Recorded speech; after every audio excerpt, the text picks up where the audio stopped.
ሰላም ጤና ይስጥልን። የተከበራችሁ የዓለም መድረክ የዩቲዩብ ቻናል ተከታታዮቻችን ዛሬ ሰኔ 10 ቀን 2018 ዓ.ም በአገር ውስጥና በዓለም አቀፍ መድረኮች የተከሰቱ እጅግ አንገብጋቢና ፈጣን ሰበር መረጃዎችን ይዘንላችሁ ቀርበናል።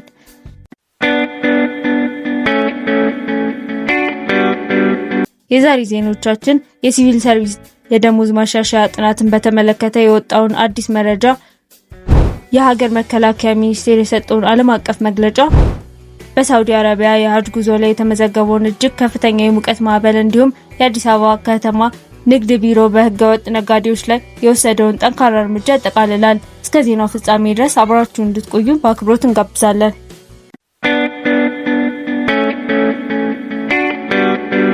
ወደ መጀመሪያውና በሚሊዮኖች የሚቆጠሩ የመንግስት ሰራተኞችን ቀልብ ወደ ሳበው ሰበር ዜናችን ስናልፍ የሀገሪቱን የኢኮኖሚ ማሻሻያና የኑሮ ውድነት ተጽዕኖ ለመቋቋም የተቋቋመው ብሔራዊ ኮሚቴ ሲቪል ሰርቪስ የደሞዝ ጭማሪ ጥናቱን በይፋ አጠናቆ ለመንግስት ማቅረቡ ታውቋል። ከውስጥ የወጡ መረጃዎች እንደሚያመለክቱት ይህ አዲስ የደሞዝ ማሻሻያ በተለይም ዝቅተኛ ገቢ ያላቸውን የመንግስት ሰራተኞች በቀጥታ እንደሚደግፍና ከፍተኛ የፐርሰንት ጭማሪን ያካተተ ነው።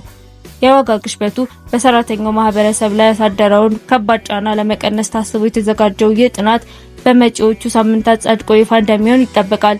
ይህ ዜና በመላው ሀገሪቱ ባሉ በሚሊዮኖች የሚቆጠሩ ሰራተኞች ዘንድ ትልቅ ተስፋን የፈጠረ ወቅታዊ አጀንዳ ሆኗል።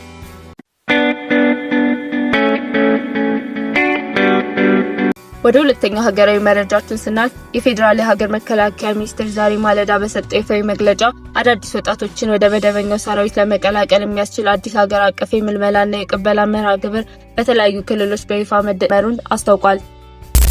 ሚኒስቴሩ በመግለጫው ላይ እንዳሳሰበው ይህ የምልመላ ሂደት ሀገራዊ ሉዓላዊነትን ይበልጥ ለማጠናከርና የጸጥታ ኃይሉን አቅም በዘመናዊ መልኩ ለመገንባት የታለመ ነው። ምልመላው በሁሉም ክልሎችና የከተማ አስተዳደሩ ፍላጎቶች ባላቸው ወጣቶች ላይ ተመስርቶ በግልጽነት የሚከናወን መሆኑን የተገለጸ ሲሆን በርካታ ወጣቶችም ለሀገራቸው ጥሪ ምላሽ ለመስጠት እየተመዘገቡ መሆናቸውን ተናግረዋል።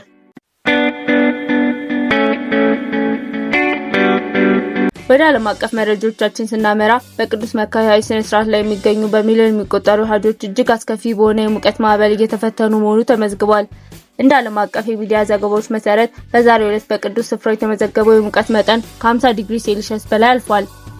በዚህ ከፍተኛ የሙቀት ማዕበል ምክንያት በርካታ ቁጥር ያላቸው ሀጆች ለአደጋና ለጤና መታወክ የተጋለጡ ሲሆን የሳውዲ የጤና ባለስልጣን አስቸኳይ የሕክምና ድጋፎችን እያቀረቡ ይገኛል። በዚህ ጉዞ ላይ በርካታ ቁጥር ያላቸው ኢትዮጵያውያን ሙስሊሞች የሚገኙ በመሆኑ በሀገር ውስጥ ያሉ ቤተሰቦቻቸውን ለኢትዮጵያ ሀጅ ኡምራ ጉዳዮች ድርጅት የሀጆችን ደህንነት በጥንቃቄ የተከታተሉ ይገኛሉ።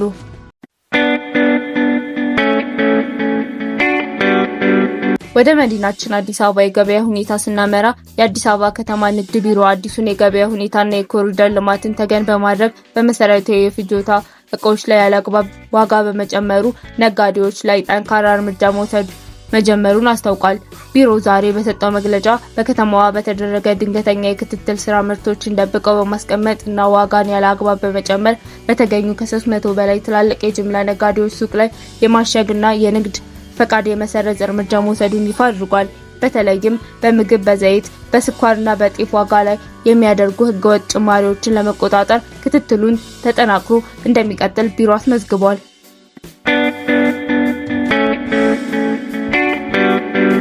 የተከበራችሁ የዓለም መድረክ ተመልካቾቻችን ለዛሬ ያዘጋጀላችሁ አበይት ወቅታዊ መረጃዎች እነዚህን ይመስሉ ነበር።